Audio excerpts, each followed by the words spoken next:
अध्यात्म विश्व विज्ञान यूट्यूब चैनल पर आप सभी का हार्दिक स्वागत समादर करते हैं।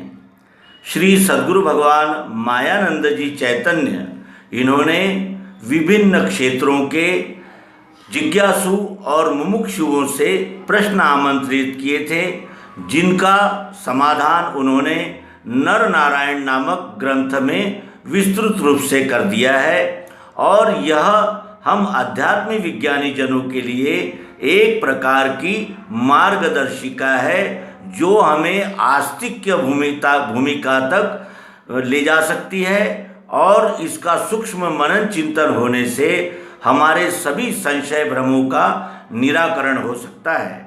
आइए इस अंक में हम श्री N.B. ठाकुर पुणे इनके प्रश्न क्रमांक 153 का अवलोकन करें।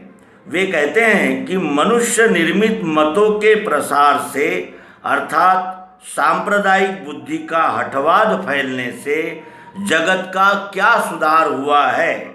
मनुष्य निर्मित मतों के प्रसार से अर्थात सांप्रदायिक बुद्धि का हठवाद फैलने से जगत का क्या सुधार हुआ है और उन्होंने मानव जाति के लिए क्या नया तत्व सिखलाया। पुनश्च एक बार प्रश्न, मनुष्य निर्मित मतों के प्रसार से अर्थात सांप्रदायिक बुद्धि का हठवाद फैलने से जगत का क्या सुधार हुआ है और उन्होंने मानव जाति के लिए क्या नया तत्व सिखलाया। तो यह अत्यंत महत्वपूर्ण प्रश्न है और इसका उत्तर भगवान श्री मायानंद जी चैतन्य इन्होंने नर नारायण ग्रंथ में दिया है। आइए उसको हम अवलोकन करें और मनन चिंतन के द्वारा इस बात को समझें। मनुष्य निर्मित मत संप्रदायादिकों से मनुष्य शरीर जन्म मृत्यु के चक्र में पड़ता है। मनुष्य निर्मित मत संप्रदायादिकों से मनुष्य शरीर जन्म मृत्यु के चक्र में पड़ता है, परंतु विश्व की सुधारना ईश्वरी कायदे के 4 वर्ण के स्वभावज कर्मों का पालन करने से ही होती है।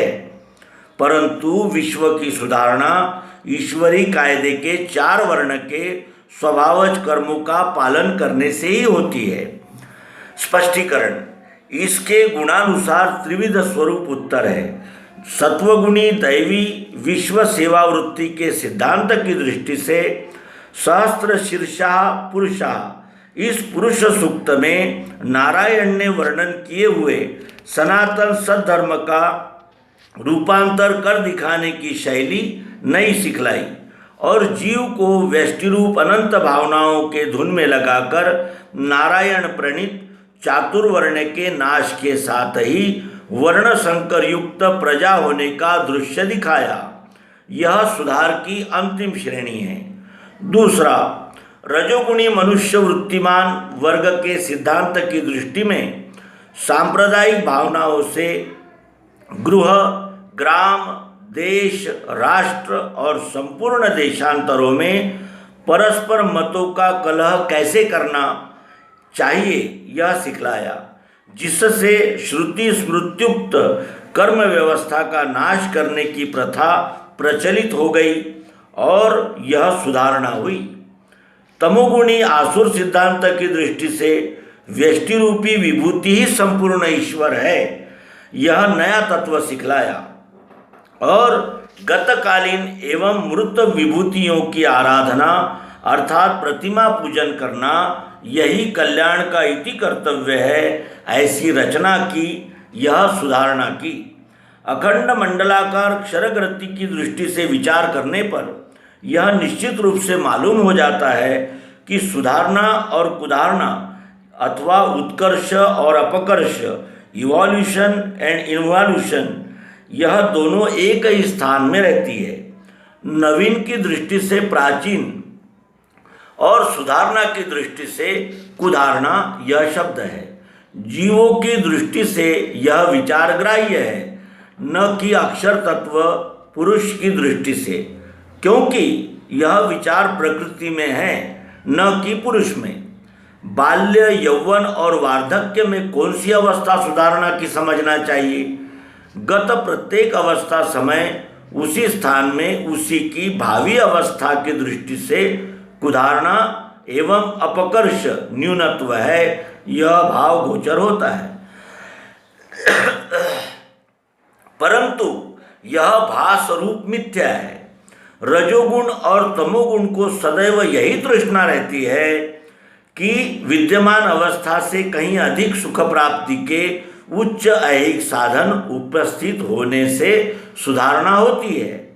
प्राचीन काल में ब्रह्मदेव, मनवादी ऋषि, पुराणकर्ता मुनि और विद्यमान समय के नूतन मतांतर इसी अधिक सुखैषणी लालसा में फंसने के कारण सतयुग का रूपांतरण होता हुआ आज के कलियुग का दृश्य दिखने लगा है। ईश्वरी वर्ण धर्म छोड़कर सबों ने सुधारणा की दिशा ग्रहण कर ली और जीवों की दृष्टि की वही सुधारणा ईश्वरी दृष्टि से सत्यतः कुधारणा होकर सत्ययुग के स्थान में कलयुग उपस्थित हो गया। ईश्वरी स्वभाव अर्थात वर्ण कर्म में सुधारणा होना असंभव है, यह तत्व उन्होंने नहीं जाना। व्यवसायात्मिका बुद्धि रेकेह कुरुनंदन बहुशाखा ह्यनंताश्च वृद्धयो व्यवसायिनाम। यह गीता के दूसरे अध्याय के 41वां श्लोक उद्धृत करते हुए वे कहते हैं कि सुधारणा की अधिक तृष्णा से ही निम्नलिखित सब मतांतर और संप्रदाय तथा पंथ निर्माण हुए हैं। पंथों के भी कुछ नाम यहाँ निर्देशित किए गए हैं। एक सांख्य दर्शन, न्याय दर्शन, वैशेषिक दर्शन, पातंजल दर्शन, मीमांसा दर्शन, वेदांत दर्शन, बुद्ध दर्शन, आर्हत दर्शन, रामानुज दर्शन, पूर्ण प्रज्ञ दर्शन, नकुलिश पाशुपत दर्शन, चार्वाक दर्शन, शैव दर्शन, प्रत्यभिज्ञा दर्शन, रसेश्वर दर्शन, औलुक्य दर्शन, अक्षपाद दर्शन, ईसा दर्शन, जिंदावेस्ता दर्शन, मोहम्मद दर्शन। एक ही तत्व होते और स्वभाव नियमबद्ध रहते हुए भी अनंत दर्शन अनुभव रहित वृत्ति के कारण अव्यवसायात्मिका बुद्धि में उपर्युक्त प्रकार से निर्माण हुए, किंतु व्यवसायात्मिका बुद्धि की अनंत भक्ति और सच्ची विश्वोपासना जब तक विश्व मात्र का एक ही रहने वाले अनुभव अर्थात दिव्य चक्षु का ग्रहण नहीं होता और ईश्वरी प्रकाशमय कर्मों पर ही आरूढ़ता प्राप्त नहीं होती, तब तक नहीं होगी और न सब धर्मों का परित्याग उस समय तक होगा। सच्ची सुधारणा ग्रहण त्याग रहित वृत्ति में स्थिति प्राप्त होना है। मतांतरों से स्वमत ग्रहण और परमत तिरस्कार की बुद्धि उत्पन्न होती है और यो न दृष्टति न द्वेष्टि न शोचति न कांक्षति शुभाशुभ परित्यागी भक्तिमान यह समय प्रिया। यह गीता के 12वें अध्याय का 17वां श्लोक उद्धृत करते हुए वे कहते हैं कि यह ईश्वरी प्रसाद तथा प्रियत्व की भक्ति सुधारणा आत्मविकास प्राप्त न होते हुए किंतु उनसे विन्मुख होते हुए विभूतियों के देवकुल में के कुछ फूल पल्ले में पड़ जाते हैं, परंतु उससे गुणों में फंसने के कारण पुनरपि जननम पुनरपि मरणम यह चक्र कुधारणा पीछे लग जाता है।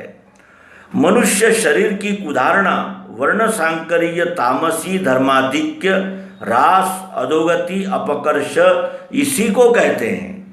यत्तु कृत्नवदेव कस्मिन् कार्ये सक्तम हेतुकम अतत्वार्थ वदल्पम च तत्तामस मुदाहर्तम। यह गीता के 18वें अध्याय का 22वां श्लोक उद्धृत करते हुए वे कहते हैं कि यही सत्वगुण से हटाकर तमोगुण में ले जाना है। तात्पर्य मतांतरों की प्रबलता से ही प्रस्तुत युग को कली संज्ञा प्राप्त हुई है। व्यष्टि उपासना से व्यष्टि रूप बुद्धि प्रबल होती है और समष्टि भावना से अनन्यता प्राप्त होकर राष्ट्र कल्याण ही होता है। तो मित्रों, हम क्रमशः नर नारायण ग्रंथ से प्रश्न उत्तर का अवलोकन कर रहे हैं। धन्यवाद। नर्मदे हर। सद्गुरु भगवान की।